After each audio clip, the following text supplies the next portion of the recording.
Hi, welcome to PSR studies. ఈరోజు ఆంధ్రప్రదేశ్లో intermediate hall tickets అయితే కొంతమందికి డౌన్లోడ్ అవుతున్నాయి, కొంతమందికి డౌన్లోడ్ అవ్వట్లేదు. వాట్సాప్లో డౌన్లోడ్ కాని స్టూడెంట్స్ వచ్చేసి మీరు అఫీషియల్ వెబ్సైట్ నుంచి కూడా డౌన్లోడ్ చేసుకోవచ్చు. నేను లింక్ ఇస్తాను కామెంట్ సెక్షన్లో, bie.ap.gov.in. ఆ లింక్ పైన క్లిక్ చేయగానే మీరు ఈ విధంగా అఫీషియల్ వెబ్సైట్కి ఎంటర్ అయిపోగానే లేటెస్ట్ అప్డేట్ అని చెప్పి మనకి ఇట్లా ఒక పాపప్ మెసేజ్ అయితే రావడం జరుగుతుంది. Theory hall tickets first and second year IPE March 2025 download. ఇక్కడ క్లిక్ ఇయర్ అని ఉంది కదా, దానిపైన క్లిక్ చేయండి. చూడండి, ఒకటే వెబ్సైట్ మీద మొత్తం ఏపీలో 10 లక్షల మంది ఎగ్జామ్స్ రాస్తున్నారు కదా. 10 లక్షలు ఒకేసారి ట్రై చేయకపోయినా మినిమం 2-3 లక్షల మంది ట్రై చేస్తున్నారు కనుక వెబ్సైట్ అయితే కరెక్ట్ ఓపెన్ అవ్వట్లేదు. మళ్ళీ ట్రై చేయండి, తప్పకుండా ఓపెన్ అవుతుంది. ఇప్పుడు నేను జస్ట్ 1 టైమే ఓపెన్ చేసినా నాకు ఓపెన్ అయిపోయింది.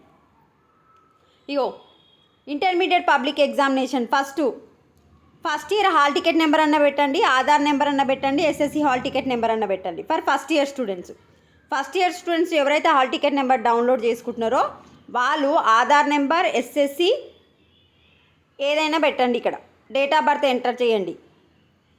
Date of birth or full name as per SSC. Download hall ticket. First year వాళ్ళకి హాల్ టికెట్ డౌన్లోడ్ అయిపోతుంది. సెకండ్ ఇయర్ వాళ్ళు డౌన్లోడ్ చేసుకునేటప్పుడు మీ first year hall ticket number కానీ మీ ఆధార్ నెంబర్ కానీ ఎంటర్ చేయండి. సింపుల్ అండి. మీ ఆధార్ నెంబర్, మీ డేట్ ఆఫ్ బర్త్ ఎంటర్ చేసి డౌన్లోడ్ చేసుకోండి. ఇక్కడ అదే ఇచ్చారు, నోట్ చూసుకోండి. First year students enter first year are SSC hall ticket number. For second year student enter second year are first year hall ticket number. అంటే మీ ముందు చదివిన తరగతి హాల్ టికెట్ నెంబర్ ఎంటర్ చేస్తే మీకైతే హాల్ టికెట్ డౌన్లోడ్ అయిపోతుంది. వీడియోని like చేయండి, తప్పకుండా ఛానల్ సబ్స్క్రైబ్ చేసుకోండి. Thanks for watching.